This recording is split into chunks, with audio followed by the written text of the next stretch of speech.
자, 오늘 또 하나님께서 우리에게 주신 말씀이 성령의 능력으로 또 선포되고 또 성령의 감동을 여러분들이 아멘하여 받고 오늘 이 말씀 우리 삶 가운데서 그대로 이루어지는 복된 말씀이 되시기를 예수님의 이름으로 축복합니다. 아멘. 자, 우리 다 같이 한번 먼저 말씀을 읽고 말씀 시작하도록 하겠습니다. 하나님의 말씀 요한복음 10장 9절부터 10절 말씀을 우리 다 같이 큰 소리로 한번 읽겠습니다. 시작. 내가 문이니 누구든지 나로 말미암아 들어가면 구원을 받고 또는 들어가며 나오며 꼴을 얻으리라. 도둑이 오는 것은 도둑질하고 죽이고 멸망시키려는 것뿐이요 내가 온 것은 양으로 생명을 얻게 하고 더 풍성히 얻게 하려는 것이라. 아멘. 자, 사랑하는 가족 여러분, 오늘 요한복음 10장 9절에서 10절 말씀 안에 오늘 예수님 당신을 문이라고 표현을 하고 있습니다. 여러분, 문이 무엇이죠? 문이 도하는 드나들거나 물건을 넣었다 꺼냈다 하기 위하여 튀어놓은 어떤 공간, 또 아니면 그곳에 달아놓은 어떤 시설물, 이것을 바로 문이라고 하죠. 오늘 예수님이 문이라고 표현을 하고 있습니다. 그래서 이 문 대신 예수님 안으로 들어가게 되면 구원을 받고, 그리고 또 들어갔다 나갔다 하면서 꼴을 얻는다라고 말하죠. 여러분, 오늘 예수님 안으로 들어가지 않으면 세상입니다. 우리가 세상에서 예수님을 문으로 통해서 들어갔더니 구원을 받고, 구원받은 자들이 또 세상에 사니까 예수님 안에, 구원 안에 들어갔다 나갔다 함으로 말미암아 꼴을 얻는 것이다. 그런데 이 꼴을 얻는 것을 10절에 보게 되면 이렇게 말하죠. 도둑이 오는 것은 도둑질하고 죽이고 멸망시키는 것뿐이요 내가 온 것은 양으로 생명을 얻게 하고. 할렐루야. 예수님의 문으로 안으로 들어가게 되면 구원을 받는 것인데 이것은 바로 생명을 얻는 것입니다. 다시 말하면 예수님의 생명을 우리가 얻는 것이죠. 그리고 그 이후에 생명을 얻게 하고 더 풍성히 얻게 하려 하심이니라. 아멘. 풍성한 삶을 누리는 거죠. 예수님 안에 들어왔다 나갔다 함으로 말미암아 꼴을 얻는 것은 바로 예수님의 생명을 우리가 풍성하게 누리는 삶을 이야기합니다. 할렐루야. 아멘. 그래서 여러분, 이 문은 공간이 나눠지죠. 안쪽과 바깥쪽으로 나눠지고 어떤 두 공간이 나눠지지. 오늘 우리가 세상에 살지만 세상에서 오늘 우리가 꼴을 얻는 삶, 풍성한 삶을 사는 것은 구원받은 자들, 그리고 구원받은 자들이 예수님 안에 있을 때 우리는 그 생명으로 풍성한 삶을 누리게 되는 줄로 믿습니다. 아멘. 구원도 이 땅의 풍성한 삶도 모두가 다 예수님을 통해서 이루어지는 거예요. 그 예수님이 모든 것입니다. 아멘. 자, 그럼 여러분, 구원이 무엇입니까? 우리는 늘 구원에 대한 말들을 많이 합니다. 여러분, 구원이 무엇이죠? 구원은 부활하신 예수님을 주인으로 믿는 것입니다. 아멘. 여러분, 예수님이 부활하셨고 그리고 그분이 나의 주인 되심을 믿습니까? 구원받은 거죠. 그리고 그분을 마음속에 중심으로 모시고 살아가는 사람들이 바로 구원받은 자들입니다. 이 구원받은 자들은 예수님의 꼴을 먹고 그 꼴은 바로 이 땅에서 우리가 풍성한 삶을 살아가는 것입니다. 이 풍성한 삶은 들어갔다 나갔다 하면서 얻는 꼴이니 예수님과 함께함으로 말미암아 얻는 풍성한 삶을 이야기합니다. 여러분, 구원의 확실한 증거는 여러분이 예수님이 부활하심이 믿어져야 돼요. 여러분, 우리는 지식적으로 예수님이 부활했다 매일 들으니까, 성경에 나와 있으니까 그렇게 아는 것이 아니고 깨닫는 것이 아니고 이것이 믿어져야 합니다. 여러분, 예수님 부활하심이 믿어지십니까? 예수님은 부활하셔서 하나님의 아들이심이 증거된 그 사실을 믿습니까? 그냥 아는 것에서 아멘 아멘 아니고요, 믿어져야 되는 거예요. 이 믿어지는 것은 우리가 알고 깨닫고 믿어지는 것이 아니고 성령님이 오늘 우리에게 예수님이 바로 죽었다가 살아나시는 하나님의 아들이시라는 사실을 믿게 해주시고, 그리고 또 그분이 우리의 주인이라는 사실을 믿게 해주셔야 되는 거예요. 그래야만이 믿음이 되는 것입니다. 이 믿음 안에 있는 자가 바로 구원받은 자들이고, 이 믿음 안에 있는 자들이 그 예수님의 생명을 갖고 있기 때문에 그래서 항상 승리하는 삶, 풍성한 삶을 살아가는 것입니다. 그래서 정말 부활하신 예수님이 하나님의 아들이라는 사실을 믿게 될 때, 그때 우리는 그 믿음의 감격, 그 믿음의 사람으로서의 감격을 우리가 누립니다. 자, 여러분, 구원받은 이후에 내가 구원받았다는 그런 감격을 여러분 느끼셨죠? 그런 감격이 있지 않습니까? 주님이 내 안에 오시고 그분이 나의 주인 되실 때 그때 내가 받았던 그 감격, 그 기쁨, 그 감사, 여러분 그것이 있어야 돼요. 그 삶이 우리에게 감격적인 삶이요 풍성한 삶이에요. 그 삶을 계속해서 유지해 가는 것들이 그 생명 안에서 풍성한 삶을 누리는 것입니다. 할렐루야, 아멘.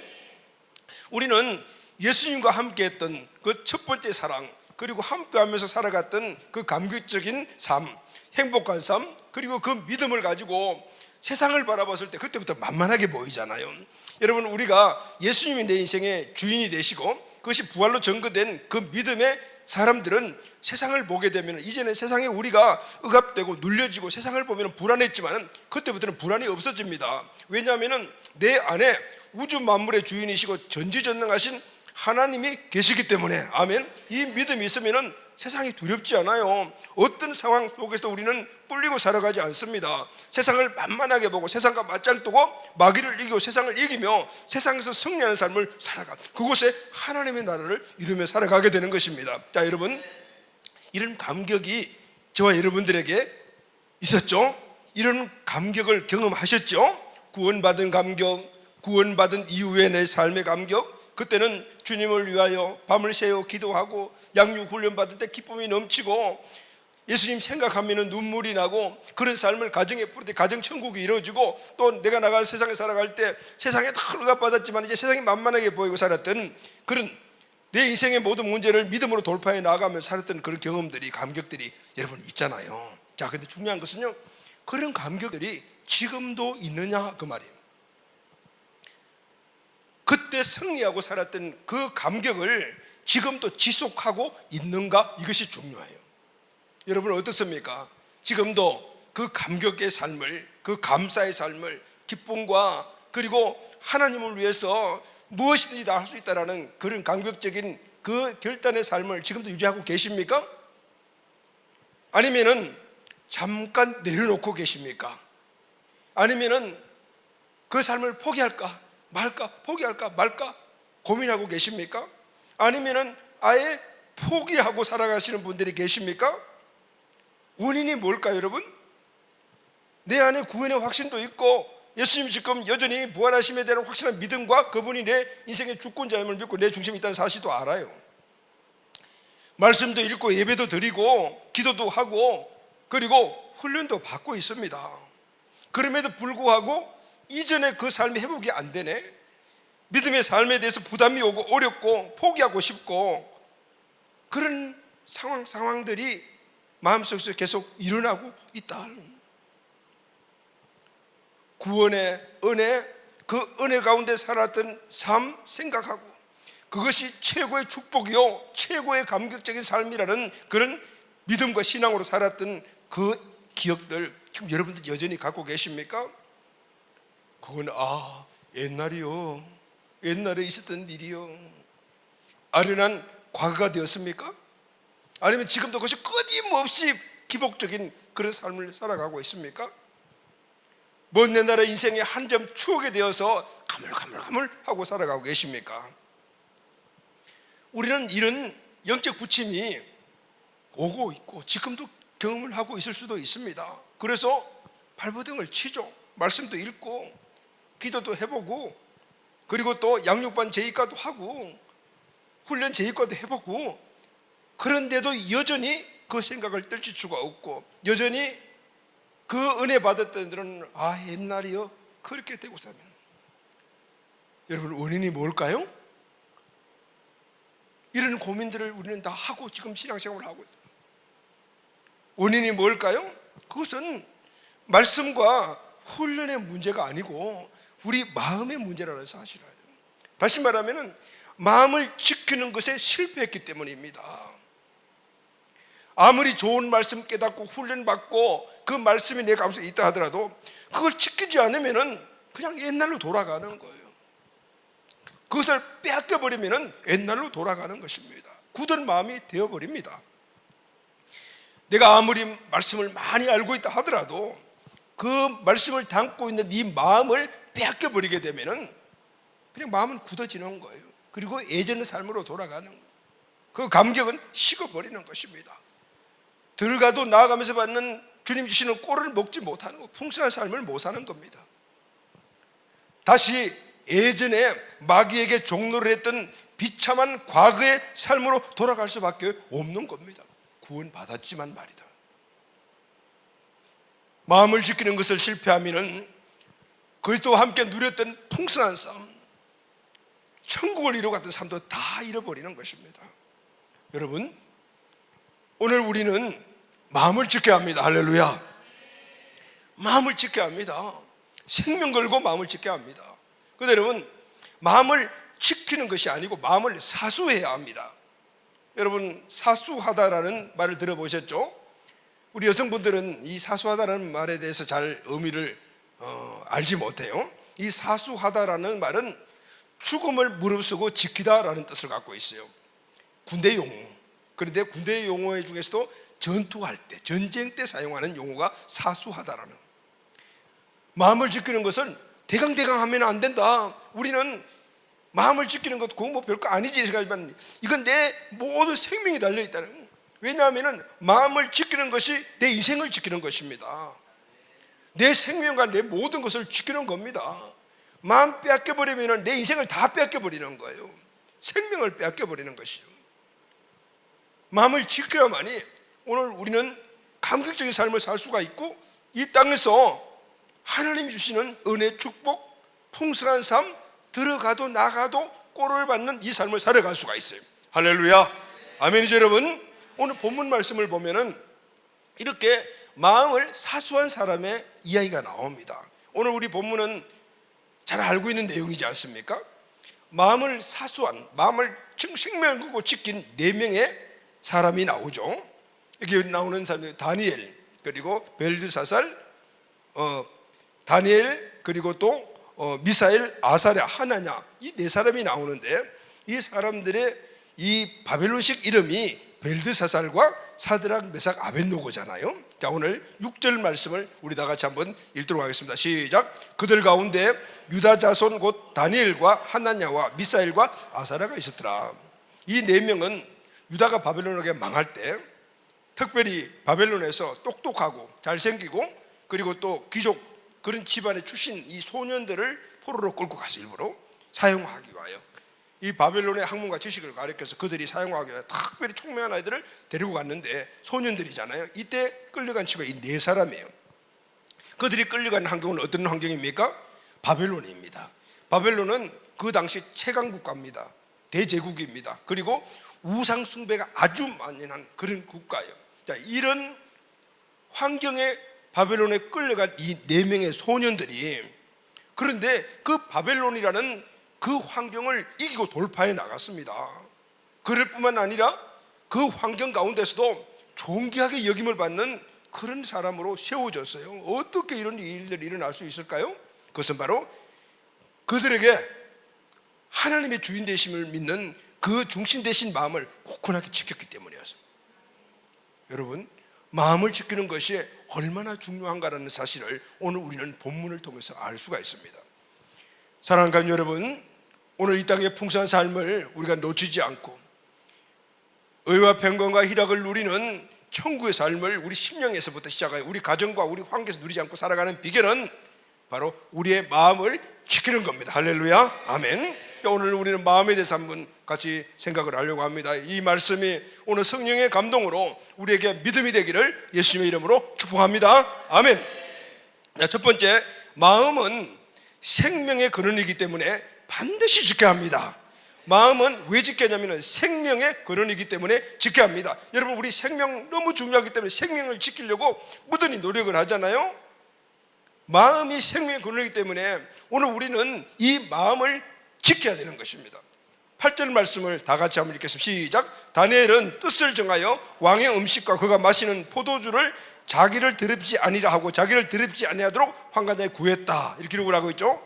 자, 다니엘은 왕이 내려주는 음식을 먹어야 합니다. 이건 규정이 되었어요. 그런데 안 먹기로 작정을 합니다. 오늘 본문 말씀에 보면은 다니엘은 뜻을 정하고 뜻을 정했다 그랬죠. 이 뜻이라는 이 단어의 히브리어가 리뽀라는 단어인데 이 마음은 그의 마음이라는 뜻을 갖고 있어요. 다시 말하면은 이 다니엘은 마음을 정했다 하면, 다시 말하면 마음을 굳건하게 먹었다 이 말씀이거든요. 여러분, 마음이 무엇입니까? 마음은 사람의 전 존재, 전 삶, 그 영역, 즉 지성, 감정, 의지의 모든 곳에 영향을 미치는, 그리고 사람의 행동과 태도까지 결정하는 가장 인격의 깊은 곳에 있는 것이 마음이에요. 마음이 우리 모든 인생을 다 주관하고 끌고 가고 태도를 결정하고 행동을 결정하는 거예요. 그럼 마음이 중요하잖아요. 그래서 마음속에 무엇이 담겨져 있는가, 어떤 경험이 담겨져 있는가, 이것이 중요해요. 왜냐하면 그것이 내 행동을 만들고 내 인생을 끌고 가고 태도를 결정하기 때문입니다. 여러분, 다니엘이 마음을 지킨 이유가 뭘까요? 그 강력한 바벨론의 문화를 이기고 느부갓네살 왕이 내린 명령인데 그 명령을 거역할 수 있던 그 이유가, 그 힘이 어디서 나왔을까요?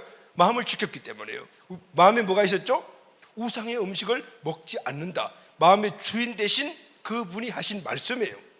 지금 이 다니엘에게 있어서 왕은 느부갓네살이 아니고 누구예요? 하나님이시에요. 하나님이 중심의 왕이세요. 그러니 느부갓네살의 말을 듣지 않고 하나님의 말씀을 듣는 것은 당연하지 않습니까? 왜냐하면 하나님이 왕이시고 하나님이 주인이시기 때문인 거예요. 여기에서 마음을 지키는 역사가 일어났습니다. 잠언 4장 23절 말씀을 다 같이 읽겠습니다. 시작. 모든 지킬 만한 것 중에 더욱 내 마음을 지켜라. 생명의 근원이 이에서 남이라. 왜 마음을 지켜야 하느냐 하면은 생명의 근원이 내 마음속에 있기 때문에. 여러분, 우리는 생명을 지키기 위해서 얼마나 노력을 합니까?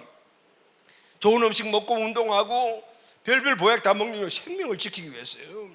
그런데 여러분, 오늘 우리 인생의 전반에 걸쳐서 우리의 모든 삶의 꼴과 풍성한 삶을 주는 것은 바로 우리 안에 계신 예수님의 생명인 거예요. 그러니까 이 마음을 지키는 것은 무엇을 지키는 것이죠? 예수님을 지키는 거예요. 할렐루야. 예수님의 생명을 지키는 것입니다.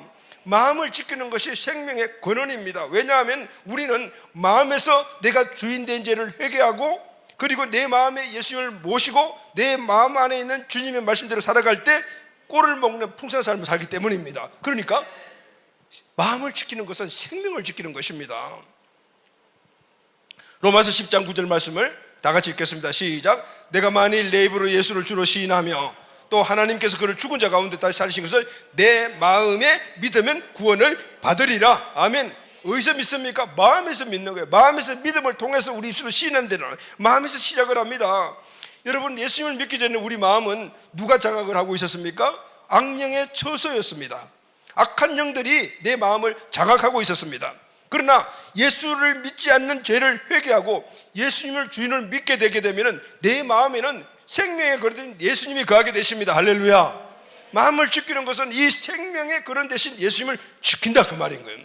다시 말하면 이 생명의 근원은 풍성한 삶으로 인도하니까 우리 인생 전체를 지키게 된다 그 말이에요.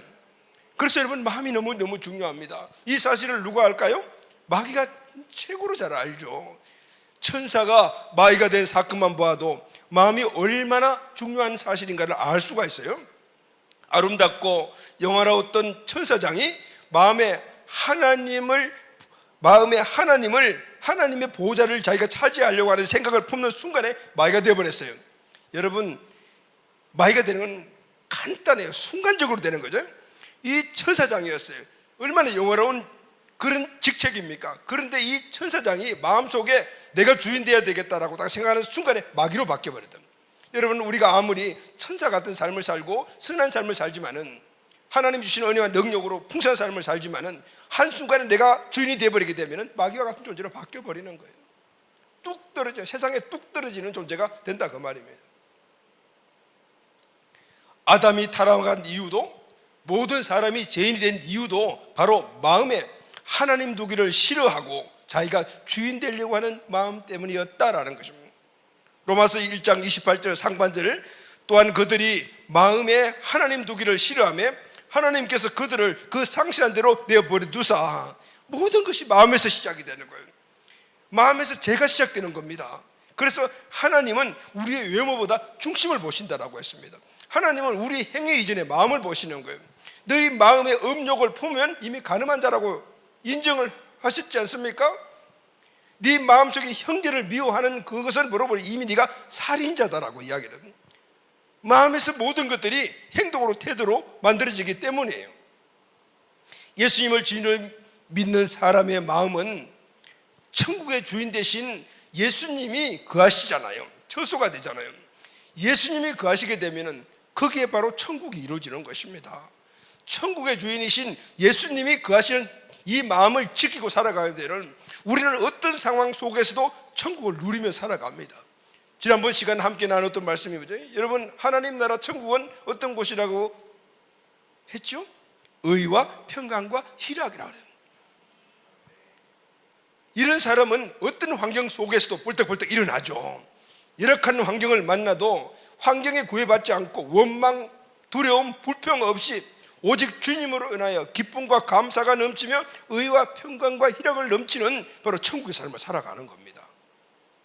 그래서 우리는 다니엘과 세 친구와 같이 마음을 지켜야 합니다. 할렐루야. 생명의 근원이 계신 예수님이 계신 내 마음을 굳건하게 지켜야 돼요. 바울과 같이 사수해야 합니다. 바울은 그 열악한 환경, 다시 말하면 빌립보 그 지하 감옥에서도 찬송하고 기도했잖아요. 왜 그랬을까요? 주인 대신, 천국의 주인 대신 그분이 마음속에 계시니 빌립보 감옥도 천국이었던 거예요. 이것이 우리에게 주신 풍성한 삶이었다는 것입니다.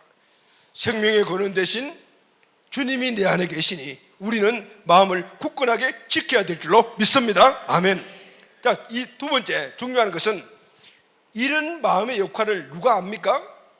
마귀가 가장 많이 알죠. 그래서 마귀는 우리 마음을 뺏으려고 별별 방법을 다 동원해서 우리 마음을 뺏으려고 공격을 해옵니다. 그래서 우리는 우리의 마음을 마귀에게 절대로 뺏기지 말아야 합니다. 다니엘서 계속해서 이제 연결되는 말씀 3장에 보게 되면은 느부갓네살 왕이 큰 금신상을 만듭니다. 그리고 낙성신날 관리들을 다 모아놓고 이 금신상에게 절을 해라라고 명령을 합니다. 절하지 않으면은 맹렬히 타는 풀무불을 보여주면서 여기 집어 던져버릴 것이다라고 명령을 합니다. 그런데 여러분, 그럼에도 불구하고 다니엘의 세 명의 친구 사드락, 메삭, 아벳노고는 절하지 않았습니다. 느부갓네살이 어떤 사람입니까? 대제국의 왕입니다. 이들의 생사 여탈권을 다 갖고 있습니다. 그런데도 절하지 않았습니다.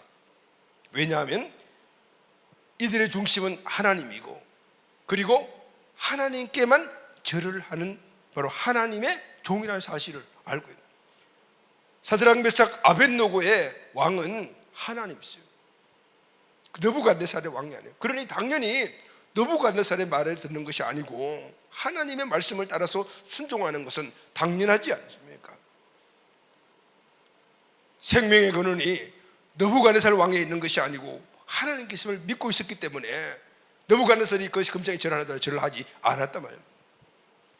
생명이 이렇습니까, 여러분?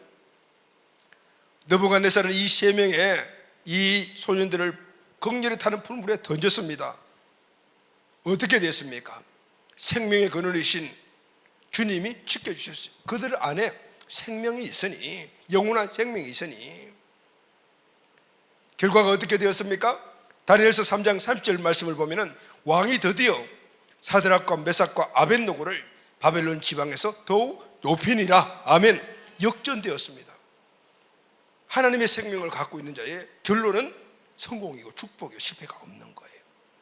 그래서 마귀는 마음 지키는 것이 얼마나 중요한 사실을 알기 때문에 계속해서 마음을 공격을 합니다. 믿지 않는 자들의 마음은 혼란하게 만들어서 복음을 듣지 못하게 하고 복음의 광채를 받지 못하도록 만들어요. 예수님을 주님을 믿고 구원받고 살아가는 우리들에게는 그 마음을 빼앗아가려고 하면 계속해서 공격을 하는 거예요. 그래서 여러분, 우리 마음은요 영적 전쟁터입니다. 전쟁터인데 전쟁터 안에서도 가장 중요한 전쟁터가 있어요. 그 전쟁터가 어디인가 하면 고지입니다. 전쟁에서 중요한 거점, 고지, 그 거점만 딱 차지하게 되면은 그 전쟁 전체를 유리하게 끌어갈 수가 있고 승리할 수가 있는 것이 바로 고지라고 그래요. 우리 마음은 영적 전쟁터인데 고지와 같아요. 왜냐하면 마귀라는 놈이 계속해서 우리 마음만을 뺏어가려고 집중적으로 공격하기 때문입니다. 여러분, 6.25 전쟁 시에 백마고지 전투라는 곳이 철원지방 가운데 있는데 우리나라 전체 가장 중심지예요. 여기 중국 중공군과 우리 국군들이 함께 이 고지를 탈환하려고 빼앗기고 또 다시 찾고 그리고 빼앗기다 이렇게 반복을 하면서 무려 1만 4천 명 정도가 희생을 했다 그래요. 왜 이렇게 큰 희생을 그렇게 하면서까지 그 고지를 차지하려고 했을까요? 그 중요한 것이 때문에. 그 고지를 차지하게 되면 전체적인 전쟁을 유일하게 끌고 갈 수 있기 때문에요. 그러니 오늘 마귀는 너무 잘 알아요. 우리 마음만 딱 차지하게 되면은, 마음만 뺏어버리게 되면은 내 인생 전체를 끌고 갈 수가 있으니까, 자기 마음대로 할 수 있으니까. 그래서 계속해서 마음을 공격을 하는 거예요. 그러니 우리는 어떻게 해야 될까요? 지켜야 되겠죠. 할렐루야, 아멘. 여러분, 마귀가 우리의 마음을 빼앗아 가려고 하는 강력한 무기, 그 방법이 무엇인지 아십니까? 세상의 염려, 그리고 재물의 유혹, 세상의 낙쾌락이에요. 이런 것들을 계속해서 우리 공격을 해서 우리 마음을 둔화시켜 만들어요. 이런 것들을 받아들이게 되면 우리 마음이 둔해져 버려요. 그러니 마음을 끌고 가는 거죠. 누가복음 8장 12절에서 15절 말씀을 다 같이 읽겠습니다. 시작. 길가에 있다라는 것은 말씀을 들은 자니 이에 마귀가 가서 그들이 믿어 구원을 얻지 못하게 하려고 말씀을 그 마음에서 빼앗은 것이요. 바위에 있다는 것은 말씀을 들을 때 기쁨으로 받으나 뿌리가 없어 잠깐 믿다가 시련을 당할 때 배반하는 자요.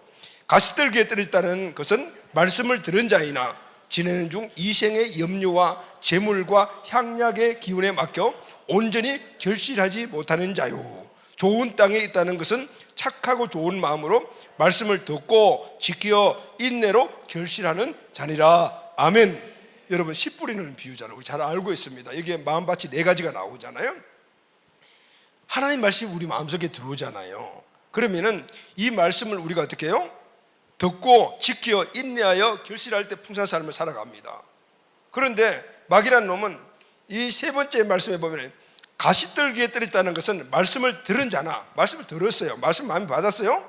근데 이 말씀을 받고 지내는 중 살아가는데 이생의 염려, 재물, 향락, 이 기운이 막혀 결실하지 못하는 자라는, 마귀가 바로 이걸 가지고 공격을 하고 우리 마음을 차지하려고요. 우리 안에 예수님이 계시고 말씀이 계시지만은 이 말씀을 담고 있는 마음을 뭘로 뺏어갔냐면은 이생의 염려, 이 세상에 살아갈 때 오는 염려가 뭔가 염려를 가지고, 또 하나는 물질의 욕구, 물질의 유혹, 또 하나는 이 세상을 살아가는데 아주 재미있는 그 향락들, 이런 것들을 가지고 계속해서 공격을 해서 이걸 받아들이게 되면은 우리 마음이 굳어져서 빼앗겨 버린다. 그러면은 풍성한 삶의 결실이 없다, 그 말인 거예요. 마귀가 오늘 우리 마음을 장악하려고 하는 가장 큰 공격 무기는 바로 세상의 염려, 재물의 유혹, 그리고 세상의 낙이다라는 거예요. 여러분, 마음에서 말씀을 빼앗기면 우리가 가졌던 제사함의 감격, 구원의 감격 다 사라져요. 뜨거웠던 마음도 서서히 식어갑니다. 그뿐 아니라 예수님과 함께 누렸던 천국의 삶, 의와 평강과 희락의 삶, 심령천국, 그 삶을 살았던 우리 가정의 천국의 삶도 다 잃어버립니다. 영적 분별력이 없어집니다. 모든 판단이, 관점이 세상으로 바뀌어졌어요. 이전에는 영적으로 바뀌어졌기 때문에 보이는 것에서 뭔가를 판단하지 않고 영적인 판단은 이제는 보이는 것을 가지고 판단하는 자로 바뀌어버려요. 그리고 어느 순간에 자기 자신의 삶을 보게 되면 과거의 삶과 동일한 비참한 삶을 사는 자신의 모습을 보게 돼요. 그런데 여러분, 마음이 마귀가 장악하게 되게 되면은, 그런데 그런 삶을 사는 것은, 이게 진짜 문제는 그 삶이 비참한 삶이며 잘못된 삶이며 그 삶을 계속 살면은 어떤 결과를 갖게 되는가를 까맣게 다 잊어버려요. 모르는, 그리고 그게 끌려 살아가는 거예요. 매일 걱정 근심하고 그게 끌려 살아가고, 물질의 욕심에 맺혀가지고 계속 물질을 따라 살아가고, 세상에 주는 여러 가지 많은 재미, 낙, 그게 끌려 살아가는 거예요. 그러다 보면은 주인이 완전히 바뀌어버렸는데 그걸 몰라, 자기 자신의 삶을. 그리고 그렇게 살아가다 보면은 어떤 삶으로 가는지를 모르는 거예요. 무지해져 버리는 거예요. 판단력이 없어져 버리는 거예요. 영적 분별력이 없어져서 그런 거예요. 무지한 자가 되어버리는 거예요. 자, 여러분, 마귀가 마음을 빼앗기 위해서 사용하는 가장 강력한 무기가 뭐냐면은 염려예요. 왜 가장 강력한 무기가 염려일까요? 우리는 이 마귀의 무기 중에서 우리에게 주는 이 염려가 우리에게 천적이라는 사실을 알아야 돼요. 왜냐하면 우리가 일상에서 이 걱정하는 것, 염려하는 걸 아무렇지도 않게 생각을 해요. 뭐 그런 거지 뭐. 생활의 염려 우리에게 늘 있어요. 그런데 주님께서는요, 이 생활의 염려가 우리가 큰 죄라고 생각하는 음란이나 방탕이나 술 취함과 동일하게 말씀을 하고 계세요. 누가복음 21장 34절 말씀을 다 같이 한번 읽겠습니다. 시작. 너희는 스스로 조심하라. 그렇지 않으면 방탕함과 술 취함과, 방탕함과 술 취함을 조심해라 그랬죠. 그리고 또 생활의 염려로, 방탕, 술 취함, 생활의 염려를 똑같이 생각을 했다. 오늘 이것을 받아들이게 되면 마음이 둔하여지고. 여러분, 염려는 우리는 별로 죄라고 생각지 않아요. 그러니까 우리는 생활의 염려 늘 해요. 아침에 일어날 때부터 생활 염려하죠. 오늘 이런 일들이 있는데 걱정스럽죠. 물질 걱정, 건강 염려, 자녀 걱정, 미래 걱정, 먹을 거 걱정, 입을 거 걱정, 염려. 여러분, 염려가 왜 방탕함이나 술 취함과 같이 큰 죄라고 이야기하는지 아세요? 그것은, 이 염려는 내가 주인 되는 결과에서 나오는 거예요. 여러분, 물질에 염려가 있습니까? 왜 염려가 되죠? 내가 돈을 벌어야 된다는 생각을 갖고 있기 때문에 걱정이 되는 거예요. 물질을 주신 분이 누구예요? 내 주인 대신 주님이라고 생각하면 염려 걱정 없어집니다. 아멘이죠, 여러분? 그러니 염려는 내가 주인 되는 것이니까, 이건 죄 중에 가장 큰 죄가 내가 주인 되는 것이잖아요. 우리가 마음에 염려를 끊지 못하게 되면은, 마귀가 이것을 가지고 계속 공격해서 넘어가게 되면은 주인이 바뀌어지는 거예요. 염려는 마귀가 우리 마음을 뺏으려고 가장 많이 사용하는, 우리를 공격할 때 가장 선봉에 세우던 특수부대. 무슨 부대라고 해요? 그런 부대들이 있잖아요. 아주 교묘하게 변장을 해가지고 그렇게 공격해 오는 특수부대와 같아요. 그러니 여러분, 우리는 눈을 부릅뜨고 마음을 사수해야 합니다. 아멘. 특수부대가 싸우려면 어떻게 됩니까? 힘이 더 강해야 되잖아요. 그것은 내 힘으로 안 되는 거예요. 여러분, 세상의 유혹, 세상의 물질의 유혹, 내 힘으로 이길 수 있습니까? 못 이깁니다. 내 안에 계신 주님을 더욱더 의지해야 합니다. 할렐루야. 그분의 힘으로 이길 수가 있는 거예요. 그분을 신뢰하고 믿고 나아갈 때 이길 수가 있다, 그 말이에요. 오늘 특수부대가 염려로 우리를 공격해 올 때 우리는 더욱더 예수님이 살아계신 하나님을 내 마음속에 중심의 주인이심을 믿어야 돼요. 아멘. 그러려면 어떻게 해야 될까요? 더욱더 기도하고 성령 충만해야 되는 것입니다. 자, 그럼 여러분, 마지막으로 세 번째, 마음을 사수하는 방법이 무엇일까요? 자, 이 마음을 우리가 생명을 걸고 사수해야 되잖아요. 왜? 생명의 근원이 여기 있기 때문입니다. 자, 다니엘서 6장 1절에서 2절 말씀을 다 같이 읽겠습니다. 시작. 다리오가 자기의 뜻대로 고관 120명을 세워 전국을 통치하게 하고 또 그들 위에 총리셋을 두었으니 다니엘이 그 중에 하나이라. 이는 고관들로 총리에게 자기 직무를 보게 하고 하여 왕에게 손해가 없게 하려 함이더라. 자, 다니엘은 바벨론부터 시작을 해서 바벨론을 멸망시키고 그 다음 세워진 나라가 바사인데, 이 바사왕 다리오 때까지 총리였어요. 대단하죠? 하나님이 그렇게 세워주셨어요. 페르시아 제국에 3명의 총리가 있는데 그 중에 한 명이 바로 다니엘이었어요. 대단하죠? 다니엘은 마음이 민첩하고 다른 고관들보다 뛰어나 다리오 왕이 아예 전국을 다스리는 총리로 삼았어요. 이들이 예수 믿는 사람들, 하나님 믿는 사람이 아님에도 불구하고 다니엘과 함께하는 하나님에 대한 그 능하심을 알고 다니엘을 이용했다, 그 말이에요. 여러분, 오늘 우리 안에 계신 주님이 전능하신 하나님이십니다. 아멘. 그분을 의지했을 때 그분이 우리를 존귀한 자로 세워주시고 영양자로 세워주시는 거예요. 그것을 증명하는 사람들이 다니엘이고 요셉이야. 그런데 여러분, 이제 이 다리오 왕은 아예 3명의 총리가 있을 때 그 3명의 총리가 총리를 또 세우려고 했어요. 그러니 고관들과 다른 총리들이 가만히 있겠습니까? 무슨 꼬투리를 잡아가지고 제거하려고 아무리 노력을 해봤지만은 꼬투리를 잡히지를 않네요. 그래도 포기하지 않아요. 그런데 다니엘서 6장 5절 말씀을 보면은 이 다니엘은, 그들이 말하죠, 그 하나님의 율법에서 근거를 찾지 못하면 그를 고발할 수 없다. 그들이 이제 알았어요. 그래서 그를 찾았어요. 다니엘은 정말 빤듯하고 모든 걸 잘 지키지만은 하나님을 말씀을 지키는 자다. 이 하나님의 말씀을 지키지 못하도록 하게 되면 꼼짝없이 올무에 걸린다, 이 생각을 한 거죠. 그래서 그들이 계략을 짭니다. 다니엘서 6장 7절 하반절에 보면은 이제부터 30일 동안에 누구든지 왕의 어떤 신에게 사람에게 무엇을 구하면 사자굴에 넣기로 한 것이니이다. 그들이 조서를 만들어서 왕에게 갔습니다. 왕이시여, 왕은 우리의 신과 같은 존재입니다. 앞으로 이 나라 모든 백성들이 오직 왕에게만 집중하고, 만약에 다른 신이나 다른 것에 기도를 한다든가 그걸 구하게 되면은 사자굴에 집어넣읍시다. 그러니까 왕이 오케이 하고 돈을 꽉 찍어준 거예요. 이제 다니엘은 만약에 예전대로 기도하고 그렇게 하면은 이제 죽게 되었어요. 근데 다니엘이 이 사실을 알고 있었어요. 근데 말씀을 보게 되면은 그래도 다니엘은 처음 정해둔 뜻을 굽히지 않았어요.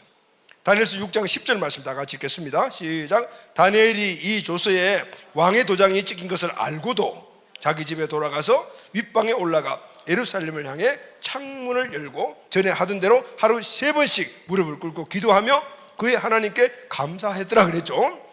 전에 하던 대로 했습니다. 전에 하던 대로 하면 죽어요. 그런데 전에 하던 대로 했어요. 어떻게 하루에 3번씩 예루살렘을 향해 창문을 열고 무릎을 꿇고 기도를 했는데 감사 기도를 했대요. 다니엘은 어떻게 대제국, 그것도 자기에게 어린과 같은 이 다리오 왕을 배반할 수 있을까요? 그는 다니엘 입장에서는 배반이 아니에요. 당연히 해야 될 일을 했습니다. 왜냐하면 다니엘의 왕은 다리오가 아니고 하나님이시기 때문에. 다니엘서 6장 23절 하반절에 그 이유가 나와 있죠. 시작. 이는 그가 자기의 하나님을 믿음이었더라. 다니엘의 주인은 하나님이시죠. 다니엘의 왕은 하나님이시죠. 그러니까 그의 말씀만 따라 순종하는 거예요. 하나님만을 자기 하나님으로, 자기 인생의 주인으로 믿고 있었기 때문에 하나님의 말씀을 거의 갈 수가 하지를 왜요? 그러니 주인 대신 하나님의 말씀을 따라서 순종하는 건 당연하지 않겠어요? 그분에게 기도하고 그분의 말씀대로 살아가는 건 당연한 거죠. 다니엘은 2층 방에 올라가 예루살렘을 향해 창문을 열고 하루에 3번 무릎을 꿇고 하나님께 기도했다. 조서를 알고도 기도했어요. 왜냐하면 그것이 습관이 되어 있기 때문에. 습관은 같은 일을 반복함으로 만들어지는 이제 고착된 어떤 안정화된 행동을 습관이라고 하지 않습니까? 다니엘은 평소에 말씀 읽고 기도하는 것 계속해서 그것을 반복함으로 말미암아 습관이 되었어요. 왜 습관화 시켰을까요? 하나님의 뜻이니까, 주인의 뜻이니까, 왕의 뜻이니까 당연히 해야 된다는 거예요. 당연히 해야 되기 때문에 말씀 기도는 당연히 해야 되는 것이라는 그것이 습관화되었다. 여러분, 우리가 예수님을 주인으로 살아계신 하나님 주인을 모시고 산다면 그분의 말씀대로 살고 그분께 기도하는 거 당연히 해야 되는 거예요. 특별 기도회 때 하는 것이 아니에요. 특별 순서가 있어서 말씀을 읽는 것이 아니고 당연히 습관화돼야 된다. 이 습관화된 말씀과 기도가 다니엘의 마음을 굳건하게 지켜주신 줄로 믿습니다. 아멘. 그렇습니다. 여러분, 예수님께서 거하시는 내 마음을 지키는 비결은 말씀과 기도의 삶인 거예요. 하나님께서는 아무것도 염려하지 말고 기도하면 우리의 마음을 하나님의 평강으로 지켜주신다고 약속을 하셨다. 빌립보서 4장 6절 7절 말씀을 다 같이 읽겠습니다. 시작. 아무것도 염려하지 말고 오직 모든 일에 기도와 간구로 너희 구할 것을 감사함으로 하나님께 아뢰라. 그리하면 모든 지각이 뛰어난 하나님의 평강이 그리스도 예수 안에서 너희 마음과 생각을 지켜주시리라. 아멘.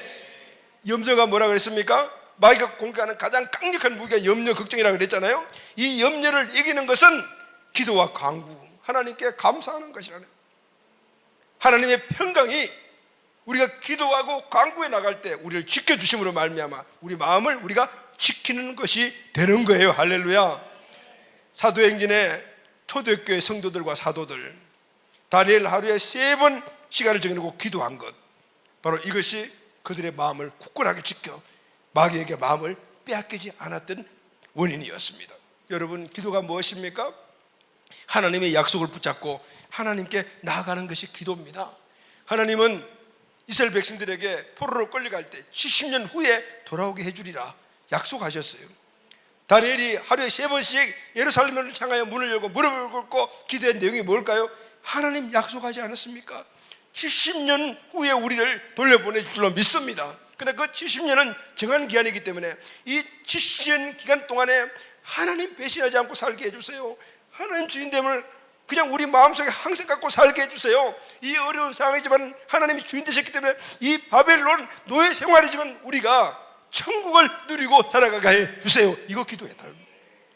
말씀과 기도는 짝이 되는 겁니다. 약속의 말씀을 꼭 기도하는 겁니다.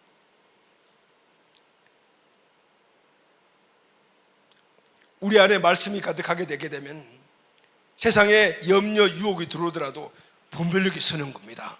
그럴 때 우리는 받아들이지 않는 거예요. 그리고 마음을 지킬 수가 있어요. 습관적인 말씀과 기도만이 우리의 마음을 지키는 유일한 무기입니다. 여러분, 말씀 읽겠습니다, 기도하겠습니다, 우리가 수없이 많이 고백하고 결단하잖아요. 100번 계획해도 100번 다 실패입니다. 왜 그럴까요? 오늘 이 다니엘과 같이 장소, 시간, 방법을 정확하게 결정을 해놓고 해야 된다. 그렇지 않으면 허지부지 없었잖아요.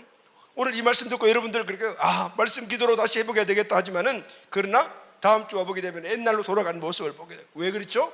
다니엘과 같이 장소를 정하고 시간을 정하고 횟수를 정해야만 한다. 그래야지 그것에 끌려가게 되는 거예요. 그것이 계속해서 반복되다 보게 되면 이제는 장소, 시간, 횟수를 안 정해도 습관적으로 하게 되기 때문에 마음을 온전하게 지킬 수가 있는 것입니다. 할렐루야, 아멘. 그래서 여러분, 새벽 기도하자, 저녁 기도하자, 1시간 기도하자, 우리가 매일 하면서 장소를 정해주는 이유가 바로 이것입니다. 어디서 합니까? 성전에서 하는, 아니면 가정에서 가정 기도를 하는 거예요. 근데 가정 기도 하자가 아니고 매일 몇 시에 기도를 하자. 오늘 우리는 기도에 대한 횟수를 정확하게 정해야 돼요. 그래서 여러분들에게 1000번제를 그렇게 고민하는 이유가 있는 거예요. 우리가 1000번제 말씀, 기도, 예배를 다 집어넣다 보면은 1000번제를 채우기 위해서 우리는 열심히 기도하고 장소를 정해놓고 기도하고 그리고 또 횟수를 따라가다 보게 되면 어느 날 자동적으로 가게 되는 거예요. 그런데 그것을 하다가 다 중간에 포기하는 모습들을 너무나 많이 보는 거예요. 여러분, 습관은 처음부터 만들어지는 것이 아닙니다. 반복해서 만들어지는 거예요. 그래서 숫자를 만들어야 돼. 그리고 거기다가 나를 얽어매야 돼요. 실패하면 또 일어나고, 실패하면 또 일어나고, 이럴 때 우리는 습관화될 때 우리의 마음을 온전히 지키는 거예요. 여러분, 마음을 온전히 지키는 게 뭐죠? 천국을 지키는 거예요. 생명을 지키는 거예요. 풍성한 삶을 지키는 거예요. 우리 가정을 지키는 거예요. 나를 지키는 것입니다. 아멘. 오늘 이 사실을 우리가 깨닫게 될 때 우리의 마음을 지켜야 될 줄로 믿습니다. 여러분, 누가 세상을 정복합니까? 누가 세상을 이깁니까? 누가 심령 천국을 누립니까? 누가 가정 천국을 누립니까? 부활하신 예수님, 살아계신 하나님의 아들 예수님을 마음의 주인으로 모시고 살아가는, 그리고 그 말씀을 따라서 살아가는 사람들. 그런데 그렇게 살아가기 위해서는 마음을 지켜야 돼요. 예수님을 지켜야 돼요. 생명을 지켜야 합니다. 마음을 지키는 것은 우리의 모든 삶이 말씀과 기도가 생활화된 삶을 살아야 돼요. 여러분, 오늘 우리가 그 감격이 예전과 같지 못하고 그 감격을 잃었다면 여러분, 이 시간 당장 결정을 해서 말씀 기도의 삶을 여러분 회복해야 해요. 할렐루야, 아멘. 마음을 사수하는 겁니다. 규칙적인 말씀과 기도의 삶을 살아가는 겁니다. 아멘. 사랑하는 여러분, 구원의 감격을 확신하기를 원하십니까? 구원의 감격 속에서 살아가기를 원하십니까?